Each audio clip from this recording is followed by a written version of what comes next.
59 straight years since independence from colonialism, and the tradition remains from year to year. 1st October each year is an opportunity for us to reflect and thank God for his endless blessings on our country. 7 a.m. of every October 1st, the President gives a speech commemorating the anniversary and revisits issues on the sovereignty of Nigeria.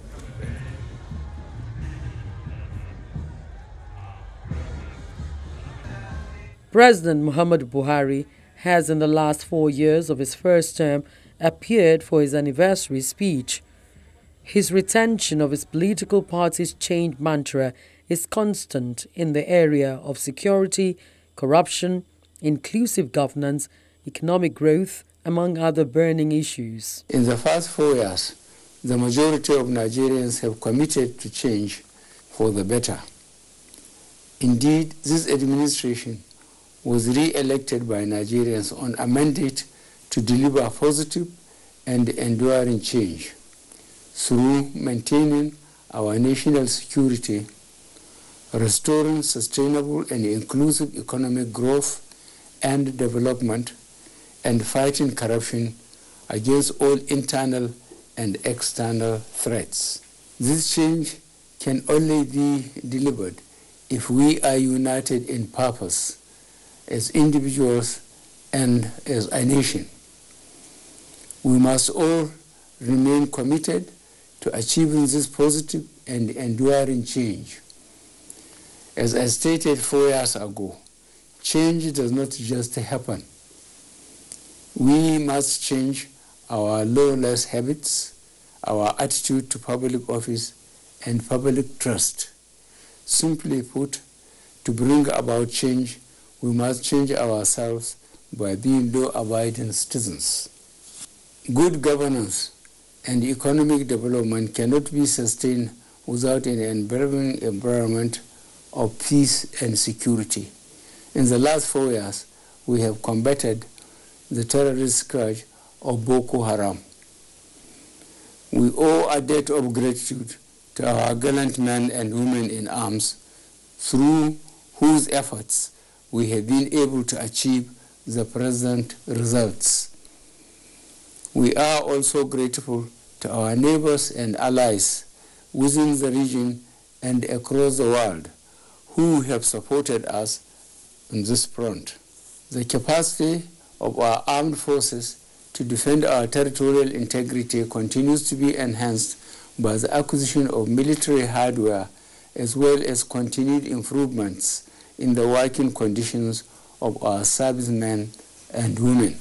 The President delves into the economic hurt triggered by cybercrimes and the abuse of technology through hate speech and other divisive material being propagated on social media. Whilst we uphold the constitutional rights of our people to freedom of expression and association, where the purported exercise of these rights infringes on the rights of other citizens or threatens to undermine our national security, we will take firm and decisive action. In this regard, I reiterate my call for all to exercise restraint, tolerance, and mutual respect in airing their grievances and frustrations. Whilst the ongoing national discourse on various political and religious issues is healthy and welcome, we must not forget the lessons of our past, lessons that are most relevant on a day such as this. The path of hatred and distrust only leads to hostility and destruction. I believe that the vast majority of Nigerians would rather tread the path of peace and prosperity. However, President Buhari insists the country's economy has recovered from recession with a reserve of $42.5 billion, up from $23 billion in October 2016. Previous governments abandoned the residual investment-driven non-oil sector, which constituted 40% of gross domestic product and comprised agriculture, livestock, agro-processing, arts, entertainment, mining and manufacturing activities that provide millions of jobs for able-bodied Nigerians and utilize locally available raw materials and labor for production. The medium-term development plan charted the trajectory for our economy to exit from recession and return to the path of sustainable, diversified, and inclusive growth for Nigerians. Pursuant to these reforms, the economy has recovered and we have had 9 successive quarters of growth since our exit from recession. The exchange rate in the last 3 years has remained stable, with robust reserves of 42.5 billion United States dollars, up from 23 billion United States dollars in October 2016. Learning from the mistakes of the past, this administration is committed to responsibly managing our oil wells endowments. We will continue to prudently save our oil income and invest more in the non-oil job-creating sectors. In this regard, we are significantly increasing investment in critical infrastructure. Last year, capital releases only commenced with the approval of the budget in June 2018.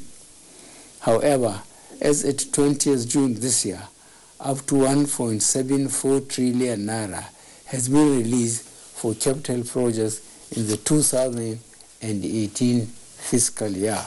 Implementation of the 2019 capital budget, which was only approved in June 2019, will be accelerated to ensure that critical priority projects are completed or substantially addressed. The country continues to face the challenge of irregular electricity supply, the bane of optimum production and growth of businesses. But the president reiterates his administration's determination to fix the challenge through reforms already set in place. We are resolute in reforming the power sector. In August this year, we launched the Presidential Power Initiative to modernize the national grid in 3 phases, starting from 5 gigawatts to 7 gigawatts, then to 11 gigawatts by 2023, and finally 25 gigawatts afterwards.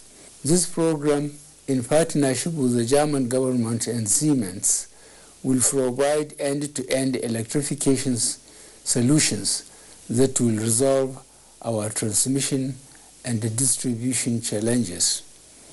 The program will also look to localize the development and assembly of smart meters, as well as operations and maintenance capabilities of transmission and distribution infrastructure. I am pleased with the improved interagency collaboration between the Ministry of Power and the regulators in the banking and power sectors to ensure that electricity sales, billings, and collections are automated and become cashless. These initiatives are important to ensure that the technical and collection losses in the sector are substantially reduced. I remain confident that Nigerians will have affordable and uninterrupted electricity supply in the not-too-distant future.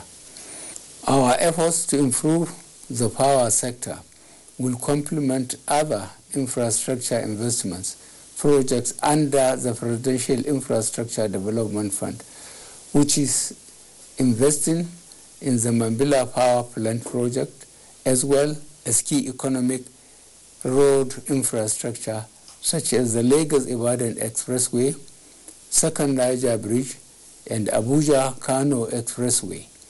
The first set of these projects remain on track to be completed by 2022.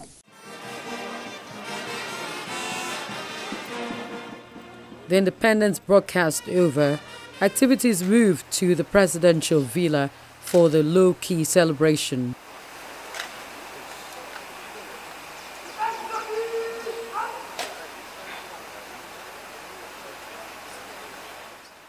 The president arrives to join other former head of state, his second-in-command, Professor Yemi Osinbajo, cabinet members, politicians and well-meaning Nigerians.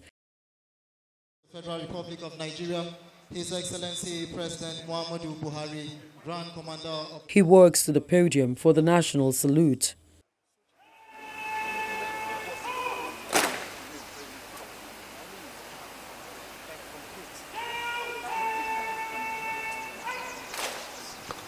At the moment, Your Excellency is the Commanding Officer of 7 Guards Battalion, Lieutenant Colonel Mukhtar Sani Daruda on the stallion, marching forward to submit the state of officers and men of the Guards on parade to the special guest of honor.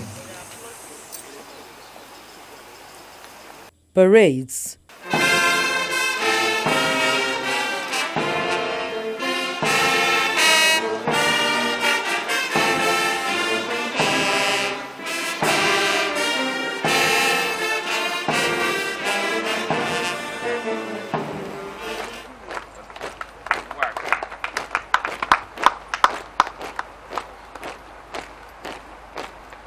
Your Excellency, Mr. President, Excellencies, distinguished invited guests, ladies and gentlemen, it will interest all to know that the composition of the silent drill platoon is 30 in strength. We have 30 personnel here, 15 males and 15 females. Silent drills and military displays take the air, showing the strength and combative nature of the Nigerian army. Anniversary of our great nation, Nigeria.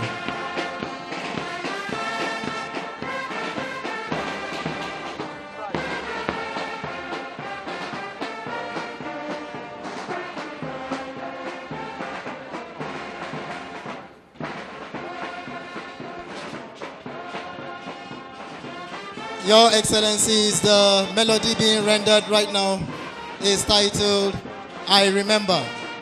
It was arranged by the Officer Commanding Guards Brigade Band, Major Raphael Imvene.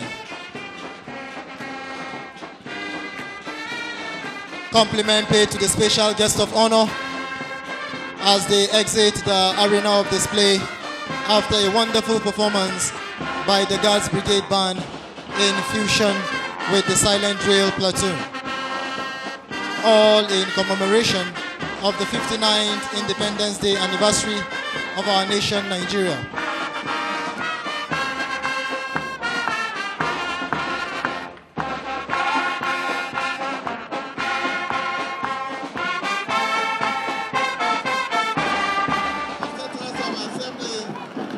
Colorful match pasts and cultural displays also took the air across the nation.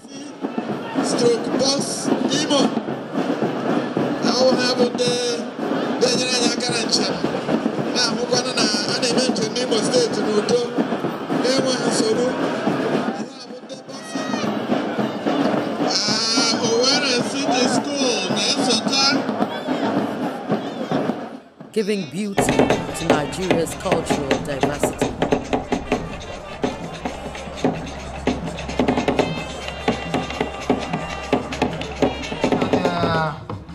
Dress sense. Look at them as they are dressed, you will see all the tribes. Yeah, so this is the unity dance.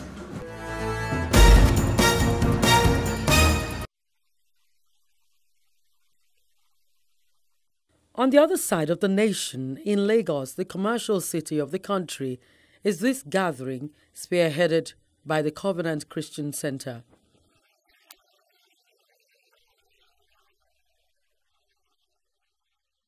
Twice a year, seasoned speakers are lined up to drive the conversation on topical issues. The convener, Pastor POJU OYEMADE, opens up talks, highlighting some talking points for a robust conversation.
Anil Gupta is a regular speaker on the platform.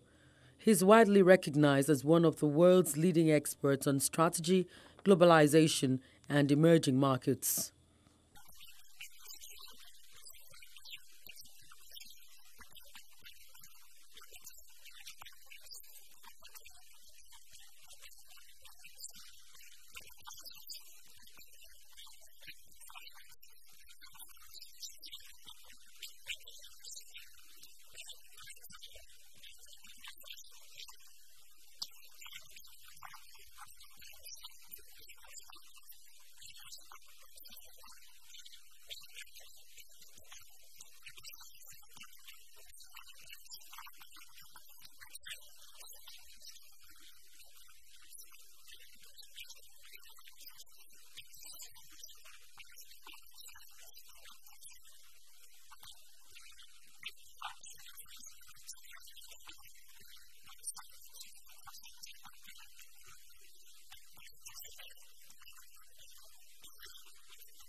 Speaker after speaker take turns to analyze the theme, redesigning the Nigerian economy with new ideas. Two of the speakers are members of the recently inaugurated Economic Advisory Council. The Economic Advisory Council will advise the President on economic policy matters, including fiscal analysis, economic growth, and a range of internal and global economic issues, working with the relevant cabinet members and heads of monetary and fiscal agencies.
The former governor of Anambra State in southeastern part of Nigeria is also a regular appearance on the conversational platform.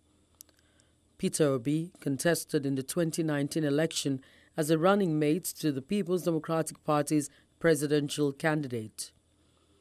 He concentrates talks on the level of security and the state of education in the country, a two-edged sword necessary to dismantle slow growth. The great number one job of any government in any society is to provide security of life and property. If you cannot do that, then the government does not exist. And today, what Nigeria needs most is investment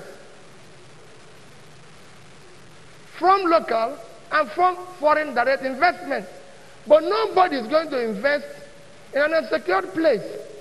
No matter how profitable it is, the investor has to be alive to enjoy his profit. The second thing I need to talk about is the issue of education. It's been repeated by previous speakers and everything is just to add. Every empirical studies have shown today that the more you can invest in education, the better your economy and society. And if you look at all the countries that want to compare us with today, you could see it.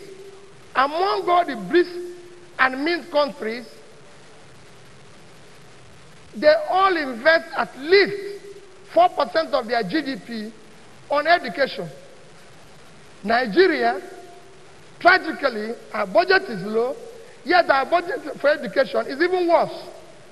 In the past 10 years, Nigerian budget for education at the federal level is 4.4 trillion.